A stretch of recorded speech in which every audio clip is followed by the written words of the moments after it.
കുട്ടിപ്പട്ടാളം കൂടെ വന്നില്ലേ?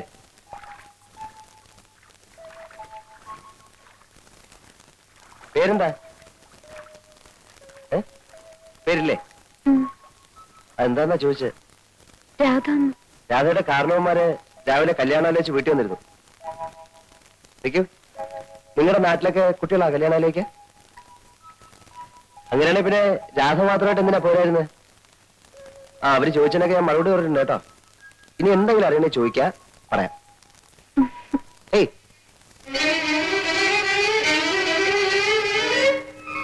കൊള്ളാം, നല്ല പെൺകുട്ടി.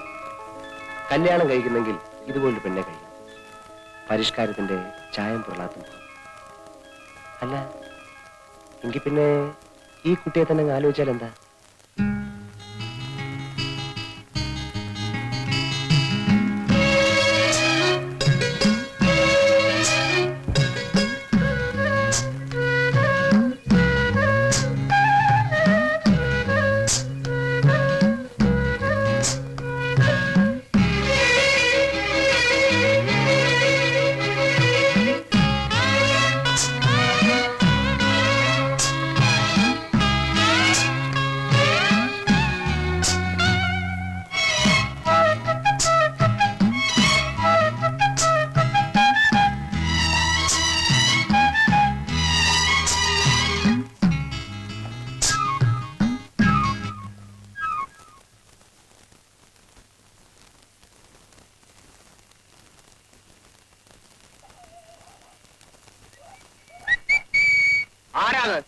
പട്ടി അല്ല, ചേട്ടൻ എന്താ കസേര പിടിച്ചിട്ട് വഴി മുടക്കിയിരിക്കുന്നേ? പട്ടിയും പൂച്ചൊന്നകത്തേക്ക് കയറാതിരിക്കാനാ. ഞാനൊരു സഹായം ചോദിക്കാനാ വന്നെ. സഹായം ചോദിക്കൽ പകലായാ പോരെ? വളരെ അർജന്റാണ് ചേട്ടാ. വളരെ നീണ്ട കാര്യമാണെങ്കിൽ നമുക്ക് നാളെ കാലത്തെ സംസാരിക്കാം. ചുരുക്കി പറയാം. എന്റെ അമ്മ മരിക്കുന്ന കാലത്ത് എനിക്ക് 12 വയസ്സായിരുന്നു. അന്ന് മരിക്കാൻ കിടക്കുന്ന നിന്റെ അമ്മയോട് രാജിച്ചെന്നാര് സത്യം ചെയ്ത് പറഞ്ഞതാ രാധയെ നിനക്ക് കല്യാണം കഴിച്ചു തരാം. ഇത് ഈ നാട്ടിൽ നീ എല്ലാവരോടും പാടിക്കൊണ്ട് കിടക്കുന്ന പാട്ടല്ലേ വാസുണ്ണി? എത്ര പാടിയിട്ടും ഒരു പ്രയോജനവും ഇല്ല ചേട്ടാ. ഓടിയാത് വാതിലടച്ചിട്ട് പോകും. പൊക്കോളൂ. രാജിച്ചൻ അമ്മാവനോട് ചേട്ടൻ ഒന്ന് പറയണം. സംസാരിക്കാം. ഇപ്പോഴെങ്കിലും പറഞ്ഞില്ലെങ്കിൽ ആകെ പ്രശ്നം. നാളെ കാലത്ത് സംസാരിക്കാൻ. പൊക്കോളൂ. തള്ളല്ലേ? വെച്ചോളാം.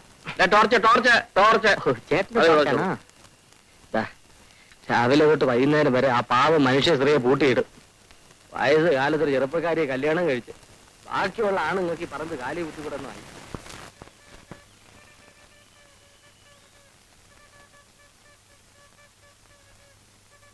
പാല് നിങ്ങൾ തനിച്ചുള്ള? അതെ. ചേച്ചി എന്തി? ചേച്ചി വീട്ടിലുണ്ട്. എന്താ വരാത്ത? ചേച്ചിക്ക് നാണം. നാണോ? എന്തിനാ? എന്തിനാന്നും ഞങ്ങൾക്ക് അറിയില്ല. എന്നാലേ ചേച്ചിയോട് ഇങ്ങോട്ട് വരാൻ പറയോ? പറഞ്ഞാലും ചേച്ചി വരില്ല. അതെന്താ? നാണം. ഞാനേ ഒരു എഴുത്തെഴുതി തന്നാലേ അത് ചേച്ചിക്ക് കൊടുക്കും. കൊടുക്കാം. ഇയാൾക്ക് ചേച്ചി കാണണമെങ്കിൽ വീട്ടിൽ വന്ന് കണ്ടൂടെ? ചെലുപ്പി ഇയാൾക്ക് ഞാനാവും. അത് ശരിയാ. ചേച്ചിയുടെ കയ്യിൽ തന്നെ കൊടുക്കണം.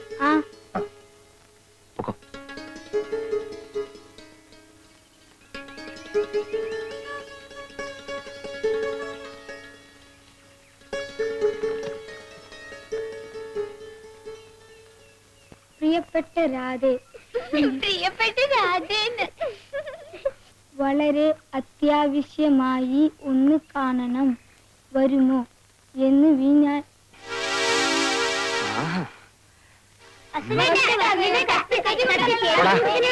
വീട്ടിൽ പോടാ.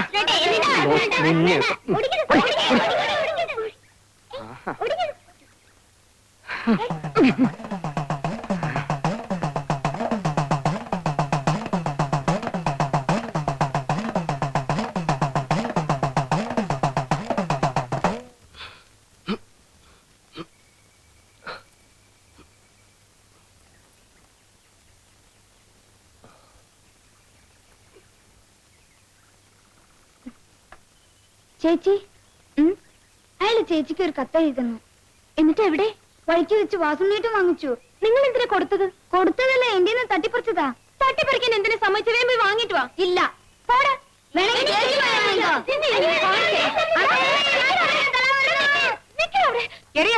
തലാര ഓടിക്കുന്നത് ഞാൻ ഇപ്പൊ പറയും. എന്താടാ? ഒന്നുമില്ലമ്മേ, ഞങ്ങള് വെറുതെ കളിച്ചതാ. കളിച്ചതല്ലമ്മേ, സുവേട്ടനെ തല്ല ഓടിച്ചതാ. എന്താ കാര്യം ഒന്ന് പറയടി. അമ്മേ ഞാൻ പറയാം.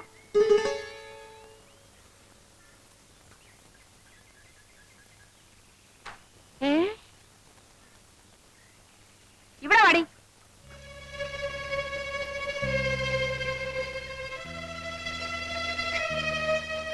എന്റെ പൊന്നു മോളെ, ഇപ്പോഴെങ്കിലും നിനക്കൊരാളെ ഇഷ്ടമായല്ലോ. വാ മോളെ.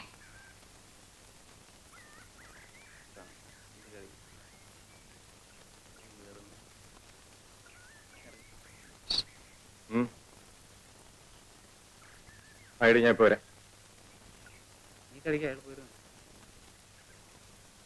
ഒരാളെ ഒന്ന് തല്ലി തരണം. അല്ല ആളാരാ? ആളെ ഞാൻ കാണിച്ചു തരാം.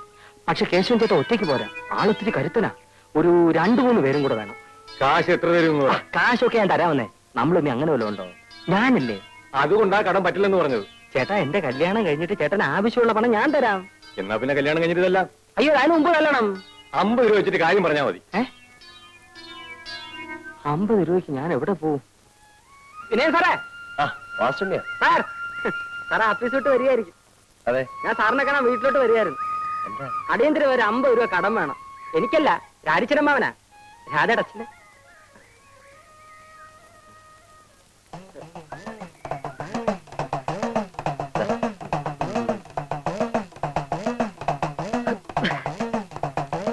ഈ വിവരം ഞാൻ ഒരിക്കലും മറക്കില്ല സാർ.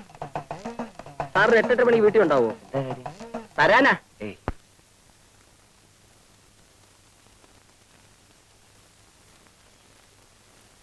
ഇവിടെ ആളില്ലേ? ആരാ? ഞങ്ങളാ.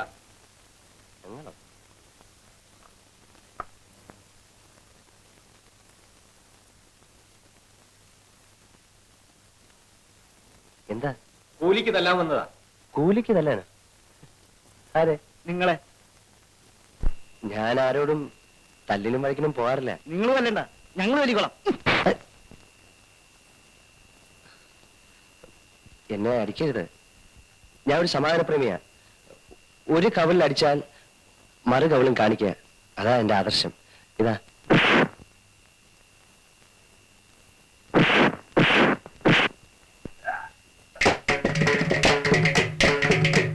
അപ്പൊ താനല്ലയോ പറഞ്ഞു സമാധാനപ്രേമിയാണെന്ന്? അത് ഞാൻ പണ്ടൊരു പുസ്തകത്തിൽ വായിച്ചതാ. ഇപ്പോഴത്തെ കാലത്ത് പറ്റത്തില്ല.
ചോമയുണ്ടെ ഒറ്റ കെട്ടിക്ക് വാടാ.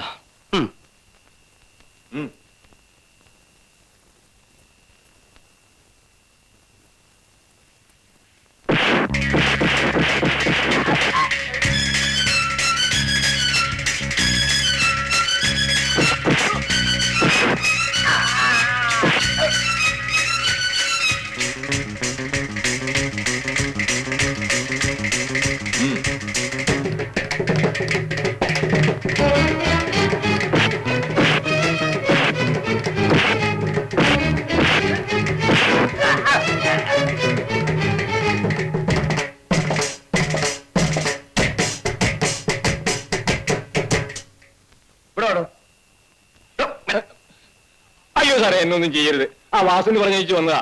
അവന്റെ പെണ്ണിന് സാറ് നോക്കാതിരിക്കാൻ. അയ്യോ